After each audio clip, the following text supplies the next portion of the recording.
Hello ways அனைவருக்கும் வணக்கம். ஒரு பெண்ணுக்கு பாம்பு குழந்தை பிறக்குது. ஆனா அது பிறகு நடந்ததுதான் உண்மையிலேயே அதிர்ச்சி. அப்படியே வீடியோ தான் இந்த வீடியோ பார்ப்போம். ராஜ்புரம் என்ற நகர ஒரு அரசன் ஆண்டு வரான். அந்த அரசன் பேரு கார்மேகன். கார்மேகன் அந்த நாடு முழுவதும் பிரபலமான ஒரு மன்னர். ஏன்னா மக்களோடு ஒண்ணு சேர்ந்து மக்களுடைய குறைகள் எல்லாம் கேட்டு அவன் நல்லபடியா ஆட்சி பண்றான். அப்படி ஒரு ஏழை எளிய மக்களுக்கான ஒரு அரசன் தான் அந்த அரசன். அப்படி ஒரு நல்ல அரசனுக்கு ஒரு சோகமான செய்தி என்னன்னா, அவருக்கு ஒரு மகன் இருக்கான். அவன் பேரு அகியான். அயன் ரொம்ப மோசமானவன். அதாவது ஏழை எளிய மக்கள்னா துன்புறுத்துவான். ஏழைகள்னாவே அடிமைகள் அப்படின்னு சொல்லுவான். இதனாலேயே அவங்க அப்பா சோகமா உணர்வாரு. ஏன்னா தன்னுடைய மகன் ஏன் இப்படி ஏழை எளிய மக்கள் வஞ்சிக்கிறான் அப்படின்னு அவருக்கு ஒண்ணுமே புரியாது. அவன் சொல்ற ஒவ்வொரு சட்டமும் அதிர்ச்சியா இருக்கும். அவன் சொல்ற ஒவ்வொரு விஷயமுமே, அதாவது வேலைக்காரர்கள் இருந்து விவசாயிகள் வரையும் அவனுடைய துன்புறுத்தல் அதிகரிச்சுட்டே இருக்கு. இப்படி போயிட்டு இருக்கும் போது அதே ஊர்லயே ஒரு மனிதர் வாழ்ந்துட்டு இருக்காரு. அவர் பேரு அகிலேஷ். அகிலேஷ் ரொம்ப உழைப்பாளி. உழைச்சி தன்னுடைய செல்வத்தை நிறைய சேர்த்திருக்காரு. ஆனா அவருடைய மனைவி மாசமா இருக்காங்க. அதாவது இப்பதான் 5 மாசமா இருக்காங்க. இப்ப தனது குழந்தைக்கு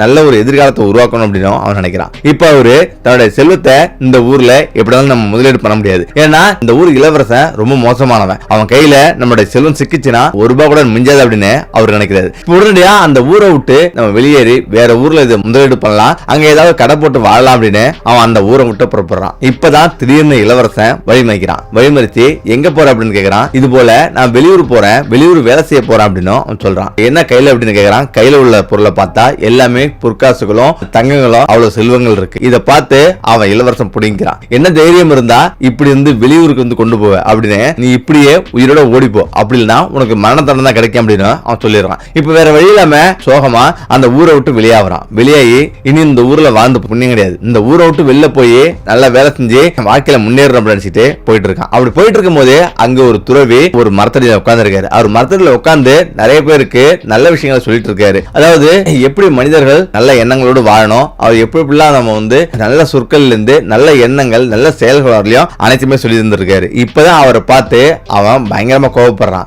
கிழவா, என்ன நீ ஏழை மக்களை ஏமாத்தி உட்கார்ந்து சாப்பிடுறியா? உழைச்சி சாப்பிட்டு பாரு, உழைச்சி சாப்பிட்டாதான் வேறுவேட அருமை என்னன்னு தெரியும். இப்படி உட்கார்ந்து ஏழை மக்கள் தான் ஏதோ சொல்லி இப்படி ஏமாத்தி பழக்கிறிய, உனக்கு வெக்கமா இல்லையா அப்படின்னு அவன் கேட்கறான். இதை கேட்டு அந்த பெரியவர் கோபப்படுறாரு. மகனே கோபப்படாத, உட்காரு, உன்னை பத்தி நான் சொல்றேன் அப்படின்னு அவர் சொல்றாரு. என்ன பத்தி உனக்கு என்ன தெரியும், ஒரு விஷயம் சொல்லுங்க அப்படின்னு அவர் சொல்றான். இப்ப அவர் சொல்றாரு, உன்னுடைய மனைவி இது போல கர்ப்பமா இருக்காங்க அப்படின்னு அவர் சொல்றாரு. அதே போல நீ இந்த ஊரை விட்டு வெளியூர் போற, வெளியூர்ல போய் சம்பாதிக்கணும் போற அப்படின்னு அவர் சொல்றாரு. இதை கேட்டு அவன் விழுந்து சிரிக்கிறான். இந்த ஊருக்கே தெரியும் என்னுடைய மனைவி கர்ப்பமா இருக்கான்னு, அதனாலதான் தெரிஞ்ச விஷயத்த இப்படி சொல்றியே அப்படின்னு அவன் கிண்டல் அடிச்சு சிரிச்சு பேசுறான். இப்ப அவர் சொல்றாரு, உன்னுடைய மனைவி கர்ப்பமா தான் இருக்காங்க, ஆனா அவங்க ஒரு பாம்பு குழந்தைய பெற்றெடுக்க போறாங்க அப்படின்னு அவர் சொல்றாரு. இதை கேட்டு அவன் பயங்கரமா கோபம் விடுறான், அதிர்ச்சி ஆகிறான். கிழவா, இது மட்டும் பொய்யா இருந்தா உன்னை உயிரோட விட மாட்டேன், உன்னை கொன்றுவேன் அப்படின்னு சொல்லிட்டு அவன் எழுந்துச்சு உடனே போறான். இப்ப அங்க போயிட்டு தனது மனைவியிடம் இது போல சொல்றான். நான் வெளியூர் போனேன், அங்க ஒரு துறவியை பார்த்தேன். அந்த துறவி இது போல நமக்கு ஒரு குழந்தை பிறக்கும், அது பாம்பு குழந்தைய பிறக்கும் அப்படின்னு அவர் சொல்றாரு அப்படின்னு அவன் சொல்றான். நடந்த விஷயத்தை எல்லாத்தையும் சொன்ன பிறகு அவன் அழுகுறா. எதுக்காக அந்த துறவியிடம் இப்படி மோசமா பேசின, இப்படி நீ உங்களுடைய திமிழ் பேச்சாலதான் அவர் சாபம் விட்டாரு, அவரிடம் உடனடியா போய் மன்னிப்பு கேளு அப்படின்னு அவர் சொல்றாரு. ஆனாலும் அவன் என்ன சொல்றானா, நாளா யாரிடமே போய் மன்னிப்பு கேட்க முடியாது அப்படின்னு அவன் சொல்றான். இப்படியான ஒரு குழந்தை பிறந்தா என்ன பண்றது அப்படின்னு அவன் கேட்கிறா. ஆனா நான் உடனடியா கொன்றுவேன் அப்படின்னு அவன் சொல்றான். இப்ப அதே போல நாட்கள் ஓடுது. இப்ப திடீர்னு அவனுடைய மனைவிக்கு வயிற்று வலிக்குது. இப்ப வயிற்று வலிச்ச உடனே அழுகுறாங்க. அதாவது குழந்தை பிறக்க போகுது. இப்ப வேக வேகமா ஓடி மருத்துவச்சி ஆச்சிட்டு வரான். மருத்துவச்சியும் பாக்குறாங்க. இப்பதான் அவன் சொல்றான் மருத்துவச்சிட்ட, உடனே குழந்தை பிறந்த உடனே என்ன உடனே கூப்பிடு அப்படின்னு அவன் சொல்றான். இப்ப சரி அப்படின்னு மருத்துவச்சியும் பிரசவம் பாக்குறாங்க. இப்ப மருத்துவச்சி அதிர்ச்சியோட அந்த வீட்டை விட்டு வெளியே வராங்க. இப்ப அவங்கள பார்த்து ஏன் இப்படி வரீங்க அப்படின்னு அவன் கேட்கறான். அதாவது உங்களுக்கு குழந்தை பிறந்திருக்கு, இப்படியான ஒரு நிகழ்வை நான் இதுவரை பார்த்ததே இல்ல, அப்படி ஒரு அதிர்ச்சியான சம்பவம் நடந்திருக்கு அப்படின்னு அவங்க சொல்றாங்க. அப்படி என்ன நடந்தது அப்படின்னு அவன் கேட்கறான். இப்பதான் அவங்க சொல்றாங்க, இது போல ஒரு பாம்பு குழந்தை பிறந்திருக்கு அப்படின்னு அவங்க சொல்றாங்க. இதை கேட்டு அவனும் அதிர்ச்சி ஆகிறான், தலையில கையை வச்சுட்டு உட்காடுறான். இப்பதான் உடனடியா அந்த பாம்பை எடுத்துட்டு அவன் வெளில போறான். இப்பதான் எங்க என்னுடைய குழந்தை எடுத்துட்டு போற அப்படின்னு அவன் கேட்கறான். இப்பதான் இந்த குழந்தைக்கு பால் கொடுக்க போறான் அப்படின்னு அவன் சொல்றான். பால் நான் கொடுத்துக்கிறேன், நீ வச்சிட்டு போ அப்படின்னு அவன் சொல்றான். ஆனாலும் அவனால எதுவுமே எதிர்த்து பேச முடியல. இப்ப கொஞ்ச நேரம் காத்திருக்கிறான். இப்பதான் வெளில வரான். இப்ப மருத்துவத்தை கூப்பிட்டு இது போல இன்னைக்கு இரவு அந்த குழந்தைய நான் கொல்லணும், அதனால நீ இங்கே இருக்கணும் அப்படின்னு அந்த மருத்துவச்சிட்ட சொல்றான். சரி அப்படின்னு சொல்றாங்க. இப்ப நேரங்கள் கிடக்குது. இப்ப அவனும் இரவு முழுதும் காத்திருக்கான். அதாவது தனது மனைவி தூங்கிடுவா, தூங்கின பிறகு உடனே அந்த குழந்தைய கொன்னுடலாம் அப்படின்னு அவன் யோசிச்சுட்டே உட்கார்ந்துருக்கான். இந்த மருத்துவச்சிடம் பேசினது எல்லாத்தையும் அவனுடைய மனைவி காதல கேட்டு இருந்திருக்கா. இப்ப உடனடியா அங்கிருந்து தப்பிச்சு நம்ம எப்படியே வெளியே போகணும் அப்படின்னு பக்கத்துல ஒரு ஜன்னல் இருக்கு. பாக்குறதுக்கு அந்த ஜன்னல் வழியா குதிச்சு வெளில வந்து ஓடுறான். இப்ப வெளில போன பிறகு காட்டை நோக்கி போறா. காட்டுல ஒரு குடிசை இருந்திருக்கு. தனக்காகவே கட்டின மாதிரி அந்த குடிசையை வந்து பாக்குறான். இப்ப அந்த குடிசையில போய் தனது குழந்தையோட அவ உட்கார்ந்துருக்கான். இப்ப அழுதுட்டே உட்கார்ந்துருக்கான். இப்பதான் அங்க திடீர்னு ஒரு உணவு இருக்கு. இப்ப அந்த உணவை பார்த்து ஆச்சரியப்படுறா. அது மட்டும் இல்லாம அந்த பகுதி முழுவதும் பழங்கள் நிறைஞ்சிருக்கு. இப்பதான் அந்த பழங்கள் எல்லாம் சாப்பிட்டுட்டு வந்திருக்கா. இந்த இடத்துல திடீர்னு அந்த பாம்பு உருவம் மாறுது. அதாவது பாம்போட முகம் ஒரு குழந்தையின் உருவம் மாறுது. இப்ப கொஞ்சம் கொஞ்சமா ஒரு சில நேரங்கள்ல அந்த பாம்பு குழந்தைய மாறுது, ஒரு சில நேரங்கள்ல பாம்பா மாறுது. இப்பதான் நினைக்கிறா நம்ம குழந்தை சாதாரண குழந்தை கிடையாது, இது ஒரு சக்தி வாய்ந்த குழந்தை. இது திடீர்னு எப்ப நினைக்குதோ அப்பதான் மனித குழந்தைய மாறுது அப்படின்னு அவ யோசிக்கிறான். அதே நேரத்துல அந்த நாட்டுடைய இளவரசனுடைய அக்கிரமம் அதிகரிச்சுட்டே இருக்கு. இப்பதான் ஒரு நாள் ராஜா அவனிடம் போய் ஏன் இந்த மாதிரி ஏழைகளை வஞ்சிக்கிற அப்படின்னு ரொம்ப கோபமா கேட்கிறாரு. இதை கேட்டு இளவரசன் அந்த ராஜாவையே ஓங்கி அரைஞ்சிடறான். அத்தனை பேர் முன்னாடியும் அரைஞ்சிடான். ஏழை எளிய மக்கள்லாம் என்னுடைய அடிமைகள், அவங்கள வந்து அடிமைப்படுத்துறது என்னுடைய பொறுப்பு. இதை கேட்கறதுக்கு நீ யாரு அப்படின்னு அவன் அடிக்கிறான். இதை கேட்டு அரசரே ஒரு நிமிஷம் அதிர்ச்சியில உறைஞ்சு போறாரு. இப்ப இதை நினைச்சு இத்தனை பேருக்கு முன்னாடி நம்ம மானத்தை வாங்கிட்டாங்க அப்படின்னு அரசர் படுத்த படுக்கையா மாறுறாரு. இந்த இடத்துல தான் காலங்கள் ஓடுது. இந்த நாள்லயே அவர் இறந்துறாரு. இப்ப இறந்த பிறகு மக்கள் எல்லோருமே அஞ்சுறாங்க. அதாவது அரசர் இருக்கும் போதே இவ்வளவு கொடுமைப்படுத்தினா இந்த இளவரசன், இவர் இறந்த பிறகு என்னென்ன நடக்க போதும் அப்படின்னு எல்லோருமே அஞ்சுறாங்க. எல்லோருமே வந்து பயப்படுறாங்க. இப்ப அரசரை வந்து அடக்கம் பண்ணிட்டு இவன் அந்த நாட்டோட சட்டத்தை எல்லாமே திருத்துறான். அதாவது நான் போடுறதா அங்க சட்டம், இவருடைய சட்டத்தை மீறி யாரும் வந்தாலும் அவங்களுக்கு மரண தண்டனை அப்படின்னு ஒரு சட்டத்தை விதிக்கிறான். இதனால எல்லோரும் பயப்படுறாங்க. இப்ப முதல்ல யோசிக்கிறான், முதல்ல வறுமையை ஒழிக்கணும். அதுக்கு முக்கிய காரணம்னா இந்த நாட்டுல எல்லோருமே நிறைய பேர் குழந்தை பெற்றுக்கிறாங்க. இப்ப இந்த குழந்தை பெற்றுக்கிறதால தான் மக்கள் தொகை பெருகுது. அதனால உணவு பற்றாக்குறை ஏற்படுது. இப்ப யாரெல்லாம் குழந்தை பெற்றுக்கிறாங்களோ அந்த செய்தியை உடனடியாக சொல்லுங்க, அந்த குழந்தைய கொல்லணும் அப்படின்னு அவன் சட்டம் போடுறான். இதை கேட்டு அங்க எல்லோருமே சின்ன குழந்தை வந்து பிறந்தா கூட எல்லாருமே ஓடி ஒளியிறாங்க. ஏழை மக்கள் எல்லாம் இவனை பார்த்த பிறகு ஓடி ஒளியிறாங்க. இந்த இடத்துல தான் கொஞ்ச நாட்கள் ஆகுது. இப்ப ஒரு வீட்டுல ஒரு ரெட்டை குழந்தை பிறந்திருக்கு அப்படின்ற செய்தி இளவரசன் எட்டுது. இப்ப உடனடியாக அங்கிருந்து ஓடி வரான். அங்கிருந்து வந்து அந்த 2 குழந்தைகளையும் அவங்களிடம் இருந்து பறிக்கிறான். பறிச்சுட்டு அந்த 2 குழந்தையும் பலியாக்குறான். இப்படி அந்த நாட்டுல குழந்தைகளே இல்லாத அளவுக்கு அவருடைய கொடுமை அதிகரிச்சுட்டே இருக்கு. அது மட்டும் கிடையாது, 6 மாசத்துக்கு ஒரு முறை கிராமம் முழுவதும் பயணிக்கிறான். அங்க போயிட்டு ஏழை எளிய மக்கள்கிட்ட உள்ள தானியங்கள்லாம் அவன் வாங்கிக்கிறான். அதுக்கு சல்லி காசு கூட கொடுக்காம அவங்களிடம் இருந்து பறிக்கிறான். கொடுக்காத விவசாயிகளை கொன்னுறான். இதனாலே பயந்துகிட்டு அங்க உள்ள மக்கள் எல்லாருமே தானியங்கள் எல்லாம் அவனிடம் தராங்க. இந்த இடத்துல தான் இவருடைய அட்டூழியம் நாளுக்கு நாள் அதிகரிச்சுட்டே இருக்கிறதும் இப்போ ஒரு துறவி அந்த அரண்மனைக்கு உள்ள நுழையிறாரு. இப்ப நுழைஞ்சு நீ இவ்வளவு அராஜகமான இந்த ஆட்சி நடத்திட்டு இருக்க, ஆனா உனக்கு ஒரு முடிவு கட்டுறதுக்கு ஒரு குழந்தை பிறந்துருச்சு, அந்த குழந்தை மூலமா உனக்கு சாவு நிச்சயம் அப்படின்னு அவர் சொல்றாரு. இதை கேட்டு அவன் கோவப்படுறான். ஏ கிழவா, என்ன நினைச்சிட்டு இருக்க, நீ உயிரோட போகணுமா வேண்டாமா அப்படின்னு அவன் சொல்றான். ஆமா, அதுவும் சாதாரண குழந்தை இல்ல, ஒரு பாம்பால தான் உனக்கு சாவு அப்படின்னு அவர் சொல்றாரு. இப்ப சொல்லிட்டு அவர் வேகமா அந்த அரண்மனையை விட்டு வெளில போயிறாரு. இதை கேட்டு அவன் பயங்கரமா கோவப்படுறான். இப்ப இந்த ஊர்ல எங்கெங்கெல்லாம் பாம்பு இருக்கோ எல்லா பாம்பையும் பிடிச்சு கொண்டு வராங்க அப்படின்னு அவன் உத்தரவு போடுறான். இப்ப ஆரம்பத்துல பயந்திருந்த இந்த மக்கள் எல்லாருமே வெளில வராங்க. வெகுமதி கிடைக்கணும்னு சொன்ன பிறகு எங்கெங்கெல்லாம் பாம்பு இருக்கோ எல்லா பாம்பையும் அவங்க எல்லாம் பிடிச்சிட்டு வராங்க. பிடிச்சிட்டு வந்து ஒவ்வொரு பாம்பா கொண்டு போடுறான். ஆனா நாகினி காட்டுல வாழ்றது யாருக்குமே தெரியாது. இந்த இடத்துல தான் நாகினி, அந்த பாம்பு குட்டியோட பேரு நாகினி. இப்ப நாகினி ஓரளவு வளர்ந்துடுறா. பாம்பு வளர்ந்து 18 வயசு ஆகுது. நாகினுடைய அம்மா என்ன நினைக்கிறாங்கன்னா, நம்ம இந்த காட்டை விட்டு இனி ஊருக்கு போலாம். ஏன்னா தன்னுடைய மகள் நல்லா வளர்ந்து அவன் நினைக்கும் போதெல்லாம் அவன் மனித குழந்தையா மாறிடுறா. அதனால கவலை இல்லை அப்படின்னு அவ ஊருக்கு வரா. ஊருக்கு வந்த பிறகு அவளை எல்லோருமே ஆச்சரியம் பாக்குறாங்க. இப்படியான ஒரு அழகான பெண்ணை இதுவரையிலும் நாங்க பார்க்கவே இல்லையே அப்படின்னும், தேவதை உலகத்துல இருந்து வந்திருக்காங்க அப்படின்னும் அவங்க பேசிக்கிறாங்க. அவருடைய கணவர் ஏற்கனவே இறந்துட்டாரு அப்படின்னு எல்லாருமே சொல்றாங்க.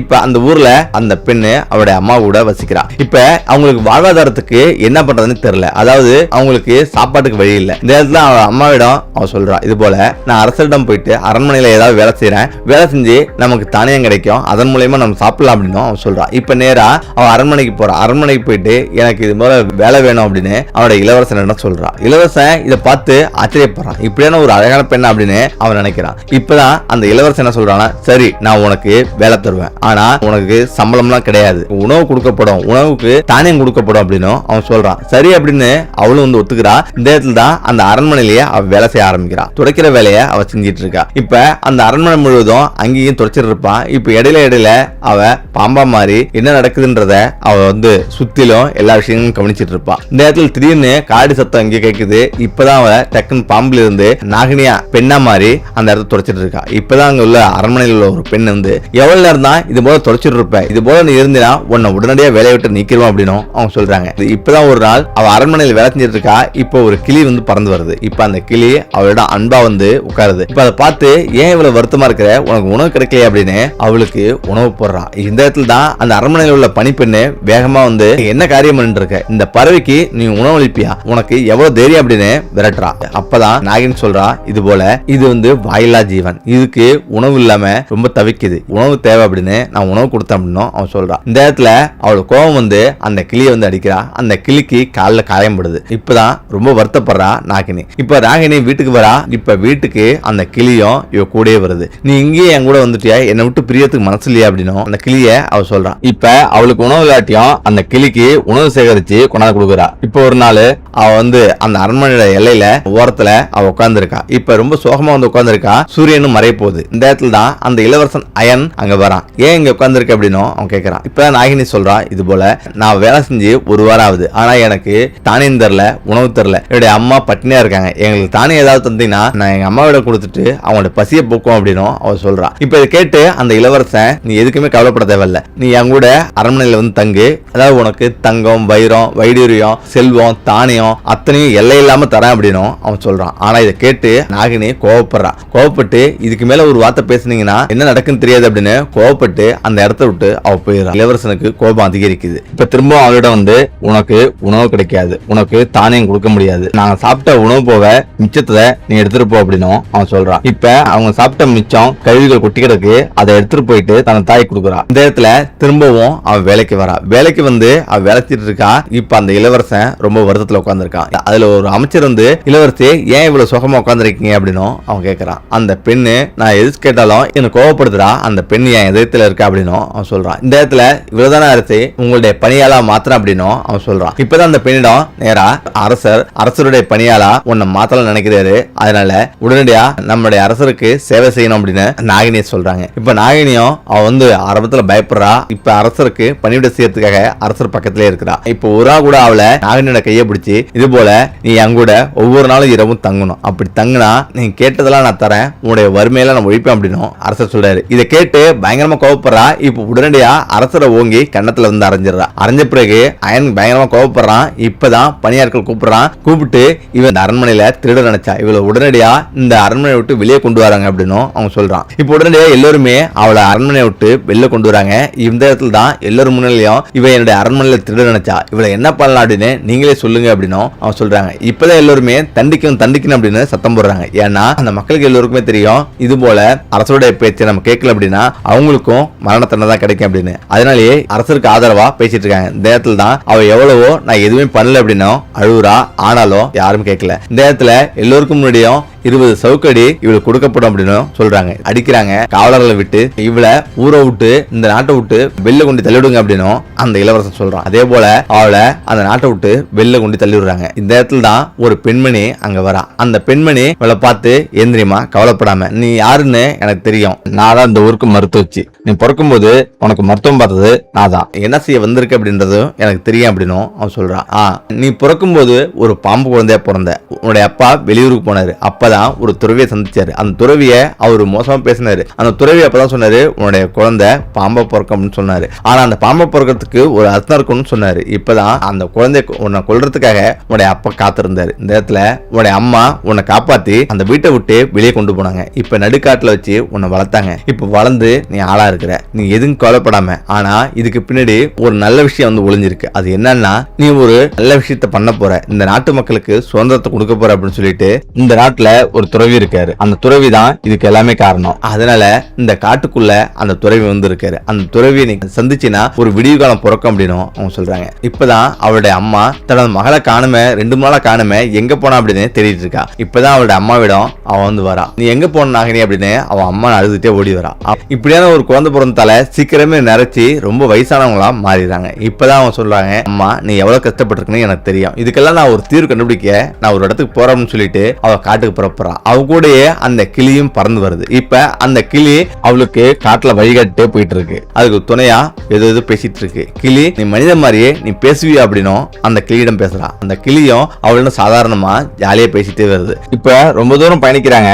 அவங்களுக்கு பயங்கர தாகம், பசி எடுக்குது. இப்ப அவங்களுக்கு தண்ணி கூட இல்ல, தண்ணிக்காக தேடி அலைகிறாங்க. இப்ப அங்க ஒரு கிணறு இருக்கு. அந்த கிணறுல தண்ணி எடுக்கலாம் அப்படின்னு வாலிய விடுறா. ஆனா வாலி கயிறு பிஞ்சிருது. என்ன பண்றது தெரியல. உடனடியா பாம்பா மாறி உள்ள போய் தண்ணி வந்து எடுக்கிறா. தண்ணி எடுத்து அவளும் குடிக்கிறா. அந்த தாகத்தை தணிச்ச பிறகு அந்த கிளிக்கும் தண்ணி கொடுக்குறா. தண்ணி கொடுத்துட்டு அவங்க 2 பேரும் புறப்படுறாங்க. அங்க உள்ள பழம் காய்கறி எல்லாம் பறிச்சு சாப்பிடுறா. இப்பதான் அந்த துறவியை தேடி அலையறா. அங்க ஒரு துறவி ஒரு மரத்துக்கடியில உட்கார்ந்துருக்காரு. இப்ப அந்த துறவி நீ இங்க வருவன்னு எனக்கு தெரியுமா அப்படின்னு அவர் சொல்றாரு. அதாவது நீ பிறந்ததுல இருந்து நீ இப்ப செய்ய போற விஷயம் வரலையும் எனக்கு எல்லாமே தெரியும். அதாவது நீ பிறக்கிறதுக்கு முன்னாடி உடைய அம்மா கர்ப்பமா இருந்தாங்க. அப்பதான் இந்த ஊருக்கு ஒரு இளவரசன் அட்டுழியம் பண்றத பிறந்தான். அவனுக்காக தான் நீ பிறந்திருக்க அப்படின்னு சொல்லிட்டு உடைய அப்பா உன்னை கொள்றதுக்கு நினைச்சாரு. அந்த இடத்துல தான் உன்னுடைய அம்மா இங்க காட்டுக்கு வந்தாங்க. உன்னுடைய அம்மாவுக்கு உணவு கொடுத்தது எல்லாமே நான் தான். அதாவது உன்னுடைய அம்மா திடீர்னு காட்டுக்கு வந்ததுல அவங்களுக்கு உணவே கிடைக்காது அப்படின்னு எனக்கு நல்லா தெரியும். அதுக்கு பிறகுதான் அவங்களுக்கு